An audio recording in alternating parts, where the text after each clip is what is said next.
To fix a pool vacuum that doesn't get enough suction, several issues need to be addressed. Blockages and clogs, loose connections, and air in the vacuum hose are common reasons for this problem. Investigating and cleaning the vacuum head, impeller, and pump basket can help remove debris and clogs. Additionally, checking and backwashing the filters, as well as cleaning the cartridge, can also resolve the issue.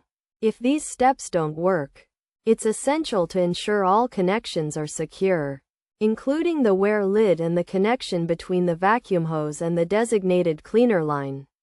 Sealing any air leaks in the hose and checking the water level to ensure it covers the skimmer wire and return jets are also crucial. Examining the pool cleaner's diaphragm for tears and sealing them, as well as tightening or replacing worn O-rings, can also help resolve the problem.